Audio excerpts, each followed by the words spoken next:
একবারে নির্বিঘ্নে এবং শান্তিপূর্ণ ভোট হলো।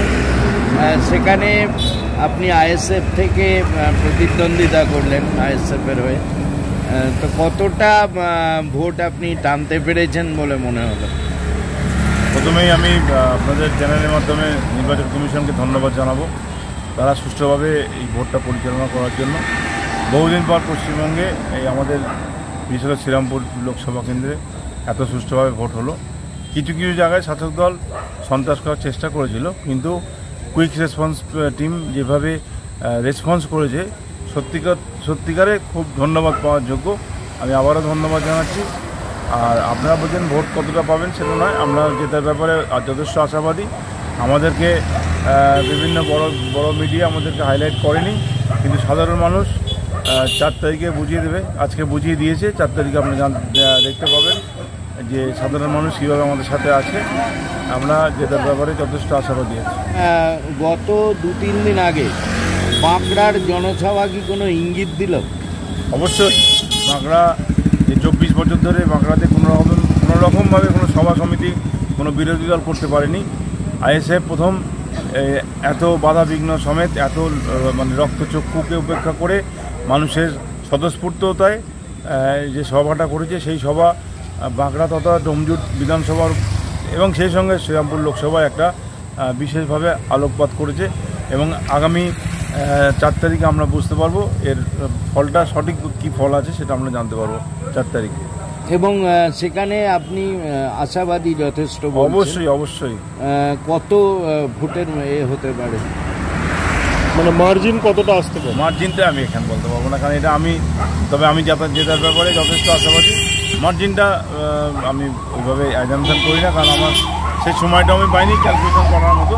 কিন্তু আমি 7টা বিধানসভার মধ্যেই যে স্বতঃস্ফূর্ততা আমি দেখেছি মানুষের মধ্যে, তাতে আমাদের জেতার চান্স মানে অবশ্যই আমরা ভালো জায়গায় আছি।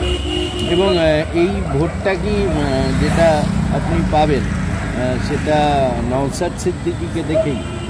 হ্যাঁ, নওশাদ সিদ্দিকী অবশ্যই একটা ফ্যাক্টর, কিন্তু যে আদর্শ আব্বাস সিদ্দিকী মহাশয় যে আদর্শের মাধ্যমে আমাদের সমাজ পরিবর্তনের ডাক দিয়েছেন, সামাজিক ন্যায় মর্যাদা এবং সাংবিধানিক যে গণতন্ত্র, যেটার জন্য আমরা এই আইএসএফ দল তৈরি হয়েছে, সেটা রক্ষা করাই আমাদের মেন কর্তব্য।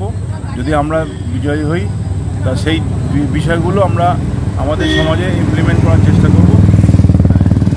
এখানে আমাদের নীতি এবং অবশ্যই আব্বাস সিদ্দিকী নওশাদ সিদ্দিকীর একটা ভূমিকা আছে এবং জনগণেরও একটা ভূমিকা আছে। যারা এই যে অরাজক পরিস্থিতি চলছে সারা ভারতবর্ষব্যাপী, সেই অরাজক পরিস্থিতির উপরে তারা ভোটটা দেবে।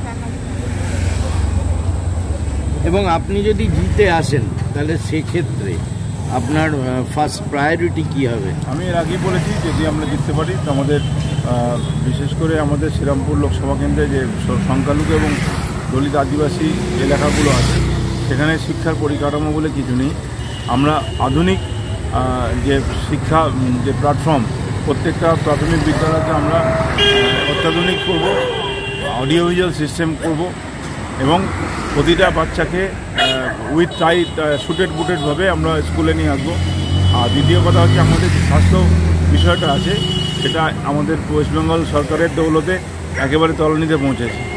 আমার সাহায্যে আমি চেষ্টা করব কেন্দ্রীয় সরকারের বিভিন্ন প্রকল্পগুলো যাতে আমাদের এখানে ইমপ্লিমেন্ট হয়, বা বিভিন্ন রকম কাজকর্মগুলো যেগুলো আছে সেগুলো করব। আর দ্বিতীয় বিষয় হচ্ছে গুড গভর্নেন্স। আমাদের বর্তমানে যে এখানে যে শাসন ব্যবস্থা চলছে, এখানে কোনো সরকারি সিস্টেম আছে বলে মনে হয় না। যে যার মতো করে সন্ত্রাস করতে চাইছে, সেইটাকেই যাতে ঠিকভাবে চলে সেটা আমি দেখব। এবং আগামী 2 বছরের মধ্যে এলাকা থেকে জুয়া, সাট্টা, মদ, এই সমস্ত যে অপকারী বিষয়গুলো আছে সেগুলো চিরতলায় আমি বন্ধ করার চেষ্টা করব। কারণ আমি যখন প্রধান ছিলাম, আমি যে এলাকার প্রধান ছিলাম, সেই এলাকায় টোটালি বন্ধ করে দিয়েছিলাম এইসব বিষয়গুলো। কিন্তু সময় দিতে হবে, কারণ অনেক বেকার যুবক এই সঙ্গে যুক্ত আছে, তাদের নতুন করে কর্মসংস্থানের ব্যবস্থা করে তারপরে এগুলোকে বন্ধ করার ব্যবস্থা করব।